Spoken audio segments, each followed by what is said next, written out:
गंदम की फी एकड़ कम पैदावार की चंद वजूहात में एक वजह यह भी है कि प्लानिंग के वक्त किसान ठीक तरीके से खादों का इस्तेमाल नहीं करते, बीज का चुनाव दुरुस्त नहीं किया जाता, जमीन की तैयारी ठीक नहीं की जाती और बीज को जहर नहीं लगाया जाता।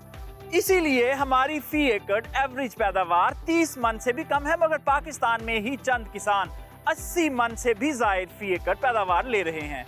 आइए आपको गुज़श्ता चंद सालों का रिकॉर्ड दिखाते हैं कि किस किसान ने ज्यादा से ज्यादा कितनी पैदावार हासिल की। 3 साल कबल रहीम यार खान के मोहम्मद आसिफ ने 77 मन गंदम फी एकड़ पैदावार हासिल की। गुज़श्ता सीजन में कमालिया के एक किसान अब्दुल मनान ने फी एकड़ 87 मन पैदावार हासिल की। शुजाबाद के अब्दुल हन्नान ने 3 साल कबल 77 मन फी एकड़ पैदावार हासिल की। हुकूमत की तरफ से इन तमाम लोगों को अच्छी पैदावार हासिल करने पर नकद इनामात भी दिए गए। पाकिस्तान में हर साल गंदम की सबसे ज्यादा पैदावार लेने वाले किसान की फी एकड़ पैदावार 75 मन से जायद होती है, तो फिर हमारा आम किसान क्यों 30 मन से भी कम हासिल कर रहा है?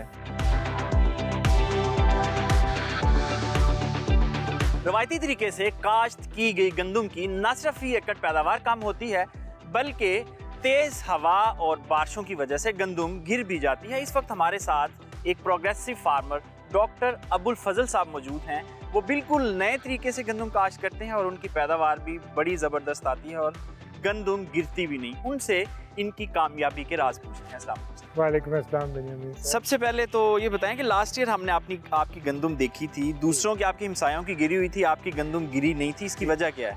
इसकी वजह यह है कि हमने ज़ीरो टिलेज से काश्त की थी, जिसकी वजह से बीज जो है तकरीबन 2.5 इंच की गहराई पे लगता है और उसकी जो जड़ें हैं वो बड़ी अच्छी मजबूती से ज़मीन जकड़ लेती है।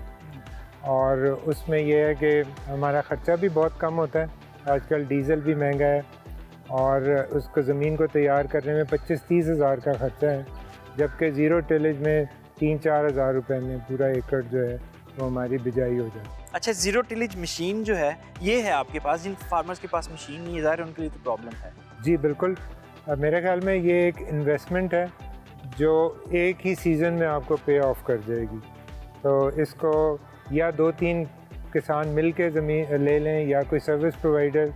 अभी हमारे कई हमसाए हैं जो चाहते हैं कि हम उनकी भी ज़मीन पे ये ज़ीरो टिलेज कर दें और हम इनकरेज करते हैं ताकि वो भी इससे मुतारिफ़ हों और आगे चल के ये तरीका जो है ये मकबूल हो जाए और इसमें हमारे मुल्क की भी बेहतरी है। क्या वजह है फिर इसको लार्ज स्केल पे पाकिस्तान में क्यों नहीं अडॉप्ट किया जा रहा? इसकी मेरे ख्याल में 2-3 वजूहात हैं। एक तो ये कि हमारा जो काश्तकार है वो कोई नई चीज़ करने से बहुत घबराता है। उसके हालात ऐसे नहीं होते कि वो कोई सेटबैक बर्दाश्त कर सके, तो नई चीज़ में रिस्क बहरहाल होता है, कम से कम उसकी टेक्निक को समझने में। दूसरी चीज़ ये कि ये जो आलात हैं हमारे, जो हमारी लोकल इंडस्ट्री बना रही है वो मियारी नहीं है, जिसकी वजह से जो आदमी नया शुरू करता है उसको कामयाबी नहीं मिलती। और ये एक मामूली सी तवज्जो देने से, जिसमें इंजीनियर्स हैं, महकमा है और काश्तकार हैं, हम अपने आलात को बेहतर बना सकते हैं। तो आपके ख्याल से जो महकमा है वो जो उनका एग्जैक्ट रोल है इस बारे में, इस चीज़ को प्रमोट करने में, वो अपना रोल प्ले कर रहे हैं या किसी जगह कमी पता है? देखें, मैं तो सबसे पहले कहूँगा कि हमें खुद अपना काम करना चाहिए। मालूमात की हद तक और कॉन्फ्रेंसेस, सेमिनार में ज़रूर हमें उनको रहनुमाई मिलती है, लेकिन बदकिस्मती से फील्ड में हमें नज़र नहीं आते। अच्छा सर, दुनिया के अक्सर ममालिक में ये मॉडल है कि MA, MPhil और PhD की डिग्री उस वक्त तक नहीं दी जाती जब तक बच्चे प्रैक्टिकली फील्ड में जाके काम नहीं कर लेते। फील्ड का मतलब कोई 20 एकड़, 30 एकड़, 50 एकड़। तो पाकिस्तान में ऐसे नहीं होना चाहिए? बिल्कुल होना चाहिए, क्योंकि ये दुनिया में यही तरीका है।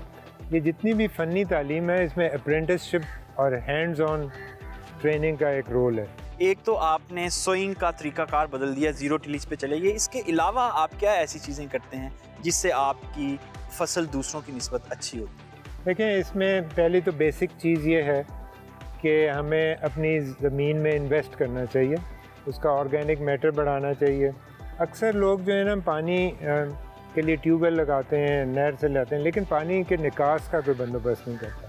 ये जो पक्की ज़मीनें हैं इनमें पानी जज़्ब करने की सलाहियत कम होती है, तो हमें पानी का ड्रेनेज भी बनाना चाहिए। मैंने जहाँ पानी के इनलेट खाले बनाए हैं, मैंने पानी के ड्रेनेज का बंदोबस्त किया, क्योंकि आपकी सारी फसल 3-4 दिन की एक्सेसिव बारिश से बिल्कुल ख़त्म हो जाए। जी डॉक्टर साहब, आपके वक्त का बहुत शुक्रिया। ये चंद एहतियाती तदाबीर इख्तियार करके दीगर किसान भी डॉक्टर अबुल फजल की तरह अच्छी पैदावार ले सकते हैं।